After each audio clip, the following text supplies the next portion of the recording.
दोस्तों, supreme court की लाख चेतावनी के बाद भी नहीं सुधरी प्रवर्तन निर्देशालय यानी ईडी और अब आईपैक पर छापेमारी करके फंस चुकी है ईडी। ममता के बाद अब महुआ मैत्रा का रौद्र रूप सामने आ गया। बताऊंगी क्या है पूरी खबर, तो आखिर तक वीडियो में बने रहे। नमस्कार, मैं हूं आपके साथ अदिति और आप 4 PM न्यूज नेटवर्क देख रहे हैं। दोस्तों, अब अच्छे से जानते हैं, सुबह से ये खबर ब्रेकिंग न्यूज की तरह चलाई जा रही है कि जो कंसल्टेंसी कंपनी है, फर्म है आईपैक, जो एक तरीके से आप कह सकते हैं कि पीके ने बनाया था, प्रशांत किशोर ने बनाया था, स्ट्रैटेजिस्ट के तौर पर वहीं रहकर वो काम करते थे, यानी आईपैक में रहकर अलग अलग नेताओं के लिए वो स्ट्रैटेजी तैयार करते थे, पार्टियों के लिए स्ट्रैटेजी तैयार करते थे, उन्हें चुनाव में जीत दिलाने के लिए। अब उसी आईपैक पर छापेमारी हुई है, जिसके चलते ममता बनर्जी परेशानी में आ गई। और ममता बनर्जी इसलिए परेशानी में आ गई क्योंकि ममता बनर्जी पिछले जो 2021 में पश्चिम बंगाल में विधानसभा का चुनाव हुआ था, तब आईपैक ने ही ममता बनर्जी की स्ट्रैटेजी तैयार की थी। अब जानते थे प्रशांत किशोर तब स्ट्रैटेजिस्ट थे ममता बनर्जी के लिए, और टीएमसी को जीत दिलाने, ममता बनर्जी को तीसरे बार के लिए मुख्यमंत्री बनाने के पीछे आईपैक कंसल्टेंसी और प्रशांत किशोर की इस कंपनी की बड़ी भूमिका रही। उसके बाद प्रशांत किशोर आईपैक से अलग हो गए और आईपैक अपनी कंसल्टेंसी जो है वो चलाते रहे। अब दोस्तों, क्या हुआ, मैं इस खबर में जाऊंगी, लेकिन उससे पहले जो मैंने कहा ना कि लाखों चेतावनी के बाद भी, सुप्रीम कोर्ट की लाख चेतावनी के बाद भी ईडी सुधरी नहीं। ये मैंने क्यों कहा, वो मैं आपको एक एक कर दिखाती हूँ। पिछले 1 साल से ईडी की कार्रवाई पर सुप्रीम कोर्ट ने क्या टिप्पणी की, किस तरह की टिप्पणी की है, उसे आप देखेंगे। फिर आपको इस खबर को जब मैं बतलाऊंगी तो आपको सारा खेल समझ में आएगा।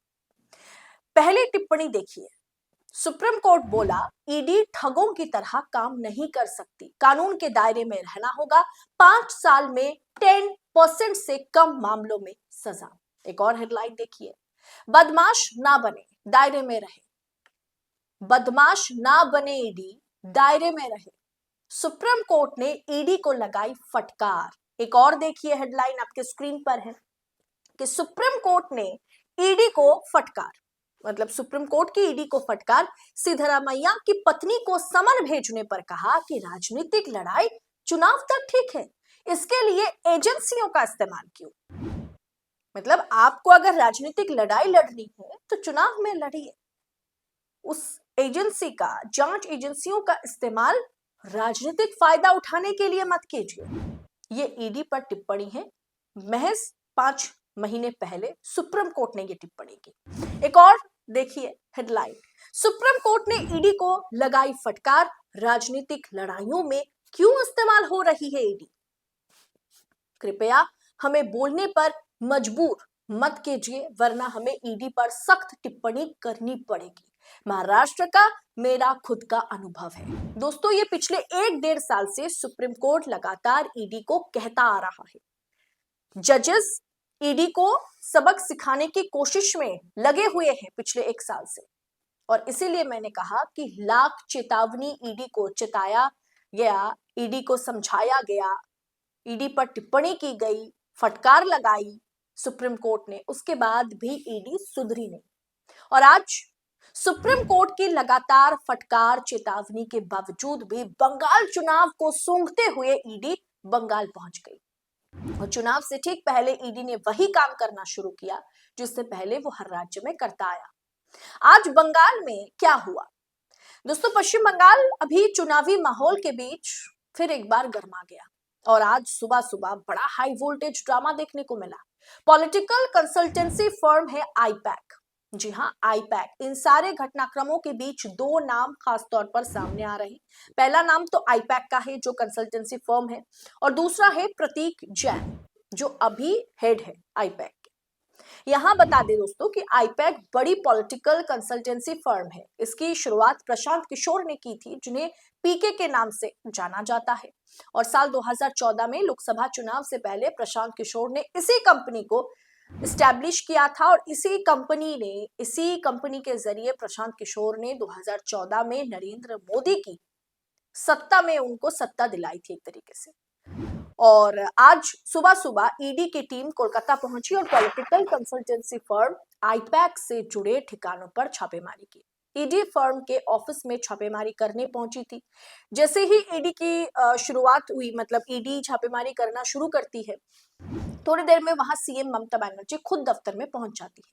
जहां ईडी ये कार्रवाई कर रही थी वहां ममता बनर्जी पहुंचती है।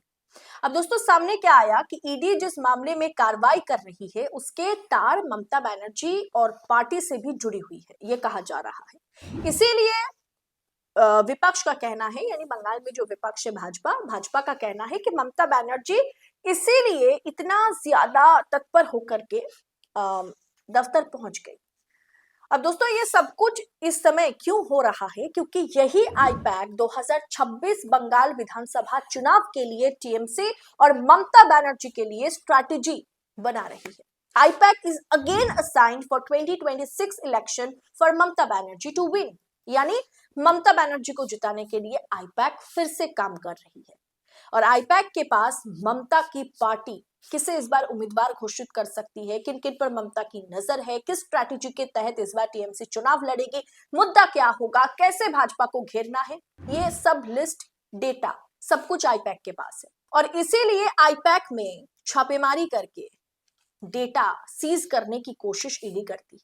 इस पर ममता बनर्जी तो खुद आईपैक दफ्तर पहुंची ड्यूरिंग रेड। उसके बाद टीएमसी के सभी मुखर सांसदों ने सोशल मीडिया पर ईडी को ट्रोल करना शुरू कर दिया, साथ में अमित शाह को ट्रोल करना शुरू किया और मोदी जी पर हंसने लगे टीएमसी के सांसद कद्दावर नेता कि आखिर इतना डर इन्हें सता रहा है, इस कदर डर है ममता के लिए कि उन्हें ईडी आईपैक में छापेमारी करेगी और उसके जरिए फाइल सीज करके टीएमसी किस तरीके से काम कर रही है चुनाव में, ये सब कुछ अमित शाह को जानना है। और इसी कड़ी में महुआ मैत्रा, जो कि आप जानते हैं संसद में मुखर होकर के बोलती है, ममता की राइट हैंड के तौर पर महुआ मैत्रा को देखा जाता है। वैसे महुआ मैत्रा ने ट्वीट कर जो लिखा है, उन्होंने दरअसल अमित शाह को पूरी तरीके से घेर लिया है।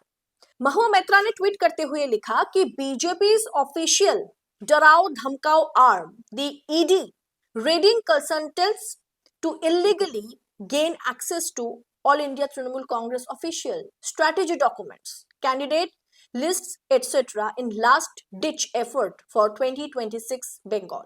We will fight you and win. Amit Shah, you will regret this.